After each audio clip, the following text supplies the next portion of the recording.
우리가 지난 12번의 갈라디아서 설교를 통해서 나누었던 내용은 자유였습니다. 바울 목사님이 갈라디아 교회를 잘 세워서 예수님의 은혜로 이제 우리는 믿음이면 족하게 되었다. 믿음으로 구원받는다. 복음을 잘 가르치셨고 그리고 나서 갈라디아 교회를 떠나오셨습니다. 그런데 안타깝게도 바울 목사님에게 전해져 온 소식은 바울 목사님 떠나신 이후에 거짓 교사들이 와서는 아니 구원을 어떻게 믿음으로만 받냐, 할례는 최소한 받아야 하지 않냐, 아니 율법을 안 지키고 어떻게 구원을 받느냐 라고 잘못 가르쳐서 교인들이 흔들리고 있다라는 소식이었습니다. 당대 교인들은 다 유대인들이었고 율법으로 자라온 사람들이다 보니까 그 얘기를 들었을 때 어떻게 했겠습니까? 아무렴 그렇지. 내가 아무것도 안 하고 구원을 얻는다는 건 말이 안 되지. 예수님을 믿음으로 우리는 구원을 받은 율법에 얽매이지 말고 자유하라. 그렇게 말했던 내용을 다 잊어버리고 다시 율법으로 돌아가려는 중이었습니다. 그래서 바울 사도는 다시 편지를 쓴 겁니다. 아니다. 믿음밖에 없다. 믿음으로 구원받는다. 그 내용이 갈라디아서 교회들에게 보낸 서신이다. 갈라디아 서가 된 겁니다. 그래서 지금까지 우리가 읽어왔던 갈라디아서 1장, 2장, 3장, 4장을 통해 어떤 내용이 진행되었는지 지금 말씀드린 것과 같고, 그러면서 5장에 들어서니까 1절에 아주 강력하고 단호하게 이렇게 선언하십니다. 우리 5장 1절을 한번 같이 읽어보겠습니다. 시작. 그리스도께서 우리를 자유롭게 하려고 자유를 주셨으니 그러므로 굳건하게 서서 다시는 종의 멍에를 매지 말라. 결코 두 번 다시 종이 되어서는 안 된다는 말씀입니다. 어쩌면 이 자유의 말씀을 주시기 위해서 1, 2, 3, 4장 여기까지 이끌어왔다고 할 수도 있겠습니다. 그런데 오늘 본문 말씀이 시작되는 13절, 같은 5장 안에서 아까는 1절이었고 이번에 13절입니다. 그러니까 별 차이가 안 나죠. 12절밖에 차이가 안 나는데 5장의 13절부터는 이때까지의 말씀과는 뭔가 반대되는 듯한 충분히 모순적으로 보일 수 있는 말씀이 나옵니다. 13절 말씀 우리가 뭐라고 읽었습니까?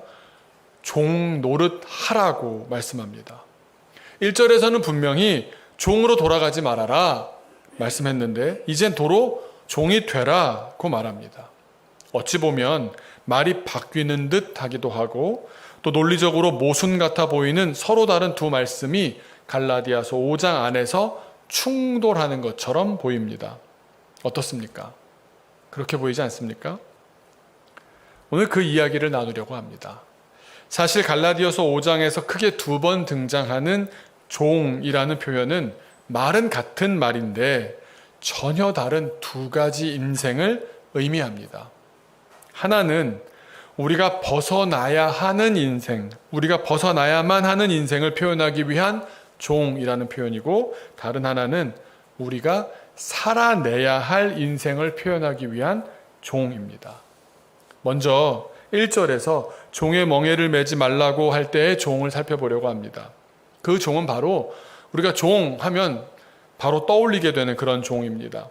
자기의 의사와는 상관없이 자기 힘으로 헤어나올 수 없는 신분의 굴레에 매여서 인권도 없고 자유도 없이 살아가는 그런 종입니다. 그러니까 우리가 율법으로 돌아간다면 우리는 율법이 옭아매는 대로 율법의 조문 하나하나를 지켰냐 못 지켰느냐에 따라 웃고 울고 하다가 너덜너덜해질 것이고, 게다가 그걸 다 지켜서 구원을 받은 사람은 한 사람도 없을 뿐더러 그 행위를 잘 지켜서 율법을 지켰다고는 해도 그 속마음은 얼마든지 다른 마음을 품고 있을 수가 있기 때문에 결국 율법을 붙들고 있는 한, 율법을 붙잡고 있는 한, 그 율법을 선택하고 그 율법에 매인 인생의 결국은 종의 무게를, 종의 무거운 멍에를 잔뜩 짊어진 인생일 수밖에 없다는 겁니다. 그래서 이제는 예수님께서 오셨고 우리에게 은혜를 주셨으니 오직 믿음으로 구원을 받고 율법으로부터 자유하거라. 이를 종의 멍에를 더 이상 매지 말라 말씀하신 겁니다. 그런 종을 뜻한다면 그런 종, 그런 의미의 종, 그런 종의 멍에는 빨리 어서 벗어나야 하는 그런 굴레겠지요. 그런데 오늘 본문인 5장 13절에는 다른 의미로 종이 등장합니다. 스스로 종이 되겠다고 자원한 이상한 선택을 한 종입니다. 종이 아닌데 종을 자처하는 사람입니다. 아까 1절이 말한 종의 자리와 그 낮고 천한 자리는 분명히 같은 자리이지만 종이 되겠다고 했던, 종이 된 그 과정, 종이 된 내 내적인 동기가 전혀 다르고 사실 신분도 다른 종입니다. 가장 대표적인 사람이 누구겠습니까? 신분은 분명 자유인인데 종을 자처하는 사람? 바로 바울 목사님입니다. 수많은 서신서에서 어떻게 자기를 소개합니까? 하나님의 은혜로 예수 그리스도의 종으로 부름받은 나 바울은 이렇게 소개합니다. 그러니까 자기 자신을 설명하는 가장 대표적인 키워드 두 가지가 있는데 하나는 은혜고 하나님의 은혜고 다른 하나는 종입니다. 그러니까 하나님의 은혜를 입었습니다. 종이었던 율법에 매여 살던 자유를 모르고 살았던 사람인데 하나님의 은혜로 예수님을 알게 되어서 자유를 선물 받은 영적인 자유인이 된 겁니다. 참 자유를 누리며 살게 되었습니다. 그런데 분명 자유인인데 스스로를 뭐라고 소개합니까? 종이라고 소개합니다. 종이랍니다. 자유인으로 불러주신 주님의 은혜가 너무나 감동이고 감격인 겁니다. 그래서 스스로 주님의 종이 되겠습니다. 종으로 살겠습니다. 결정한 겁니다. 누가 시켜서 그러는 게 아닙니다. 마음으로 그러고 싶어서 그러는 것이 가장 좋아서 그렇게 사는 것이 행복해서 스스로 종으로 살겠다 결심한 겁니다. 종은 종인데 전혀 다른 두 종류의 종이 있는 겁니다. 우리는 이 시간 이런 도전을 받습니다. 과연 나는 어떤 종인가? 어떤 종으로 살아야 하는가? 옴짝달싹 못하고 얽매여서 사는 종이 될 것인가? 아니면 사랑으로 섬기는 그런 종으로 자처하며 살겠는가? 많은 학자들이 인간의 역사를 이야기할 때 자유를 얻기 위한 투쟁의 역사였다라고까지 말합니다. 그래서 제일 유명한 말이 있죠. 자유가 아니면 빵을 달라가 아니라 자유가 아니면 죽음을 달라고까지 갈망하고 또 극렬하게 외치면서 자유를 얻기 위해 몸부림치면서 목숨을 내걸기까지 하면서 얻은 그 자유. 그런데 그렇게 지난한 과정을 통해 값진 자유를 쟁취한 뒤에 사람들은 자유에 대해서 어떤 태도를 갖고 살까요? 정작 자유를 얻고 나면 사람이 좀 달라지더라는 겁니다. 내가 누리는 자유를 당연하게 생각할 뿐만 아니라 심지어 내 권리로까지 생각합니다. 이 시대의 팽배한 생각입니다. 내 마음이야. 내가 내 자유 누리는데 누가 뭐라고 해? 내 자유를 극대화하는 데에는 과감하면서 내 자유를 다른 누구도 제한하지 못하게 하겠다며 내 자유가 침해받는 데에는 굉장히 예민합니다. 자기의 자유를 확대하고 확장하면서 내 권리를 어떻게든 더 누리겠다는 생각을 합니다. 다시 말해 자유를 얻고 나면 바로 죄지을 생각을 합니다. 오늘 성경은 이 내용을 이렇게 표현하십니다. 13절에 자유로 육체의 기회를 삼는다고 표현합니다. 자유를 주었더니 그 자유를 가지고 뭘 하느냐? 자기 육체를 어떻게 하면 더 유익하게 할까 기회로 삼는다는 겁니다. 이기적이기 때문에, 죄인된 본성이 있기 때문에 그 자유가 주어졌을 때 우리는 죄의 기회로 삼는 겁니다. 하나님께서는 우리의 이러한 속성을 너무도 잘 아시고 또 우리를 너무도 사랑하시기 때문에, 잘 아시고 잘 사랑하시기 때문에, 정말 사랑하시기 때문에 하나님께서는 바울 목사님을 통해서 우리에게 그 자유로 너희들이 이렇게 살면 좋겠다 권면하시고 도전의 말씀을 주시는 겁니다. 13절 하반절에 뭐라고요? 오직 사랑으로 서로 종 노릇하라. 다시 한번 같이 읽어볼까요? 시작. 오직 사랑으로 서로 종 노릇하라. 우리가 오늘 말씀 가운데 다시 한번 말씀드리지만 나는 과연 어떤 종인지 스스로 돌아보는 시간이기를 소망합니다. 제가 말씀을 준비하면서 이 두 가지 종을 구분 짓기 위해서 또 이해를 돕기 위해서 이름을 지어봤습니다. 첫 번째 종은 종인데 억지로 살아가는 종을 몸으로는 순종한다고 해서 몸의 종이라고 이름을 붙여보았습니다. 우리 옛말 가운데 몸종이라는 말도 있죠. 원래 몸종이라는 말의 의미는 가까이 두고 있는 종이다라는 뜻이겠지만 익숙한 단어를 쓰되 의미를 좀 새롭게 만들어 가보렵니다. 몸의 종은 몸만 종입니다. 몸만 종입니다. 그 속마음으로 주인을 존경하는지 따르는지 전혀 알 수가 없습니다. 아마 대부분 존경하지 않았을 겁니다. 몸은 분명 주인의 말을 따릅니다. 말을 왜 듣습니까? 왜 주인의 말을 따를까요? 혼나지 않으려고 듣습니다. 매맞지 않으려고 따릅니다. 밥 안 줄까봐 순종합니다. 그러니까 한마디로 주인이 무서운 겁니다. 무서운 겁니다. 두려운 겁니다. 주인은 오직 두려움의 대상이고 내 운명을 쥐고 있으니 주인에게 얽매여 있을 수밖에 없는 관계입니다. 그러니까 애증 관계이겠죠. 물론 애보다 증이 더 크겠죠. 종은 거기에 길들여지는 채로 살아가는 겁니다. 그러니까 그렇게 노예가 되어갑니다. 끝까지 주종 관계일 뿐이지 절대로 인격적인 관계로 발전할 수가 없습니다. 우리는 믿음의 길을 간다라고 하면서도 주님과의 관계를 이런 주종 관계의 모습으로 그런 형태로 신앙생활을 해가기도 합니다. 하나님을 두려움의 대상으로 받아들입니다. 하나님을 두려워하기 때문에 말을 듣고 혼날까봐 지시를 따르고 매맞지 않으려고 하라는 일에 순종하기도 합니다. 그러면 신앙생활은 어떤 모습을 보일까요? 얽매입니다. 자유가 없습니다. 그리고 하나님과의 깊은 인격적인 관계로 발전하지를 못합니다. 그러니 아직도 이런 두려움 때문에 하나님께 나오고 순종하신다면 어서 빨리 벗어나셔야 합니다. 내 신앙의 근간이 두려움이고 무서움이라면 하나님과의 인격적인 관계는 계속해서 방해를 받을 것입니다.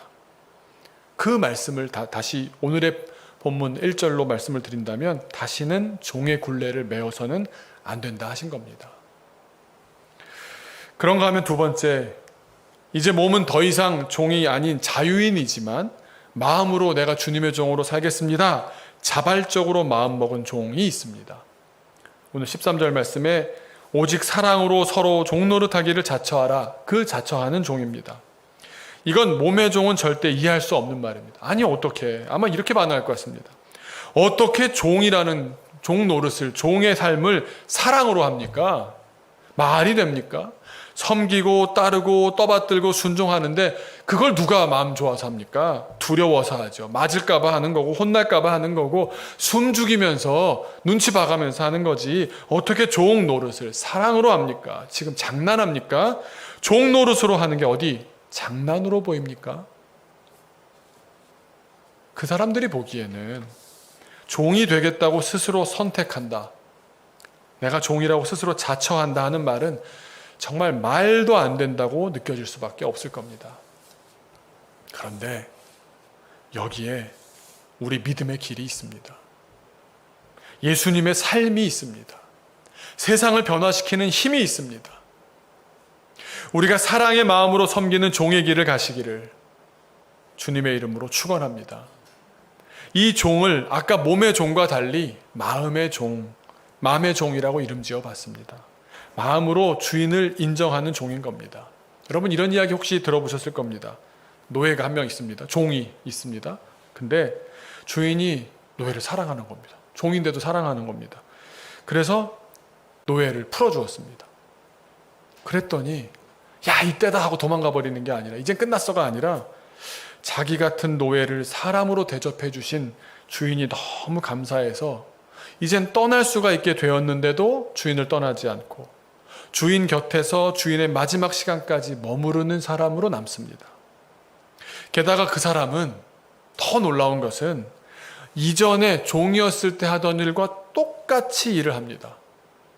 겉으로 보면 그는 똑같은 옷을 입었고 똑같은 일을 하고 있고 똑같은 행동을 하고 있고 똑같은 태도로 살아가는 것처럼 보이지만 이전과 달라진 점이 있습니다. 이전에는 마지 못해서 하던 일이었는데 이제는 기쁨으로 합니다. 자발적으로 합니다. 찾아서 합니다. job description이라고 그러죠. 업무 분장으로 보자면 이 사람 하는 일은 이 일을 하니까 당신은 종이야. 종 맞습니다. 그걸 그렇습니다. 저는 종입니다. 그러면서 종으로 살아갑니다. 그런데 속사람은 자유인입니다. 주인과의 관계도 인격적인 관계로 발전해 가기 시작합니다. 이제는 주인이 자기를 얼마나 사랑하는지 알기 때문입니다. 나 같은 노예를 자유인으로 풀어주시다니 그 은혜를 아무리 생각해봐도 크고 또 감사합니다. 그러니 자기도 모르게 자꾸만 마음이 갑니다. 자꾸만 주인이 보입니다. 그러다 보니 주인의 말에 더 귀를 기울이게 되고 주인이 말하는 그 표면적인 언어 뒤에 숨겨진 깊은 의미와 마음까지도 살피게 됩니다. 그러다 주인이 말하지 않은 것까지도 헤아려서 일을 하는 수준까지 올라갑니다. 그게 여기서 얘기하는 사랑으로 종 노릇하라 할 때의 종, 마음의 종이 사는 방법입니다. 우리가 이렇게 몸의 종이 아닌 마음의 종으로 올라서지 못한다면, 다시 말해 사랑으로 종이 되는 삶을 자처하지 않는다면 어떤 일이 벌어질 것 같습니까? 난 자유받았으니까 자유를 권리로 나는 주장하며 살겠어. 15절에 그럴 때 어떤 일이 벌어지는 아주 비극적인 결말을 예고하십니다. 15절에 뭐라고 말씀하십니까?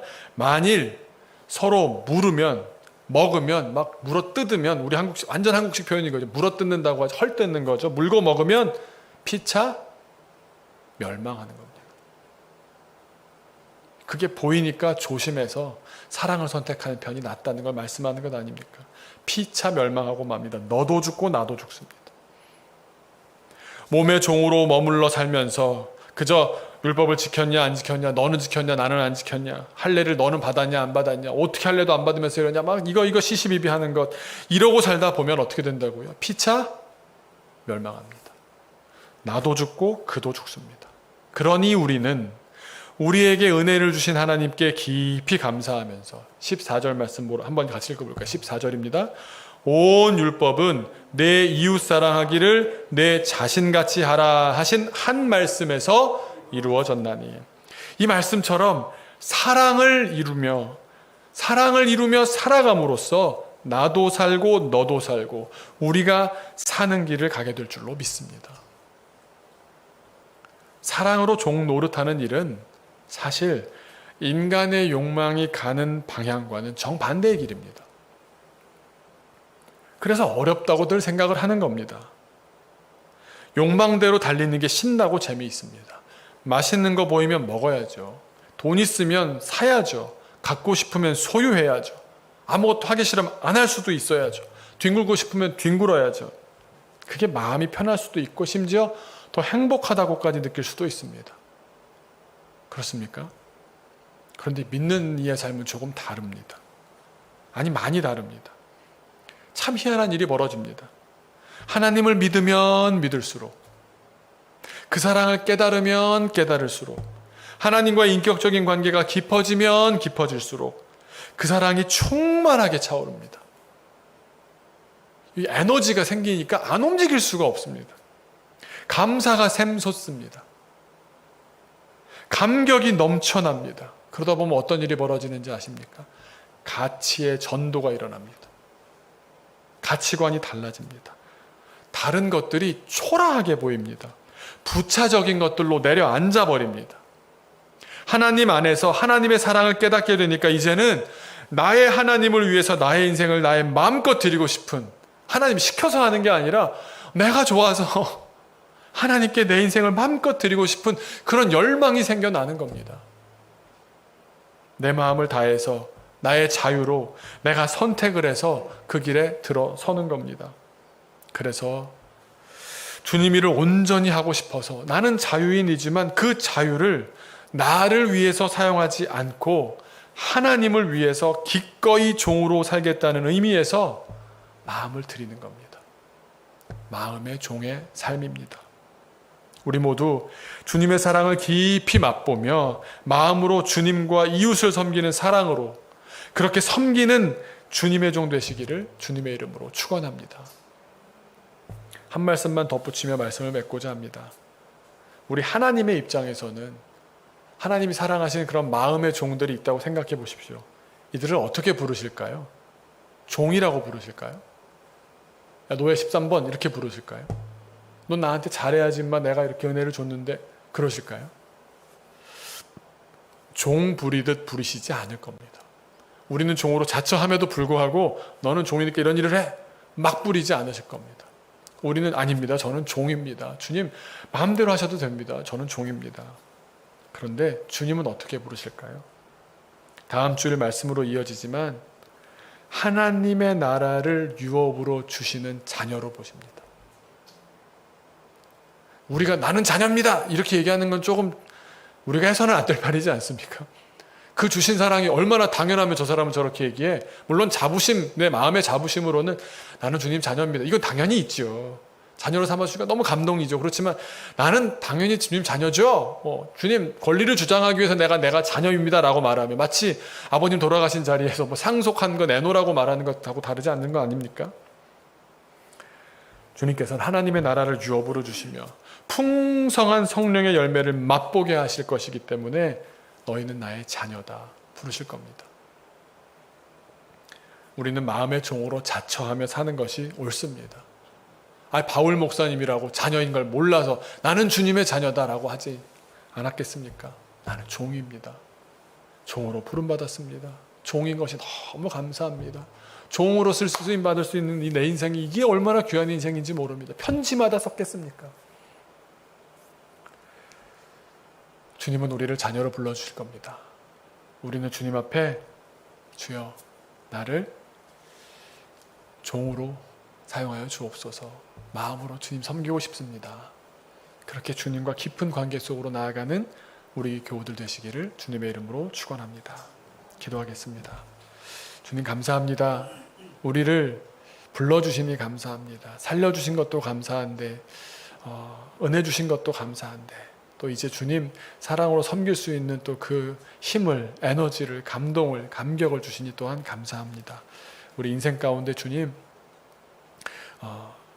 주님의 사랑을 깊이 맛보며 그 사랑으로 우리 교회 안에서 서로서로 또 믿음의 가정끼리 서로서로 또 하나님을 높이 섬길 수 있는 우리들 다 되게 하여 주옵소서. 사랑으로 감당하는 우리가 되어서 피차 멸망하는 것이 아니라 나도 살고 그도 살고 내가 함께하는 모든 이들의 생명이 영적으로 살아나는 놀라운 역사를 우리가 체험케 하여 주옵소서. 감사드리며 예수님 이름으로 기도하옵나이다. 아멘.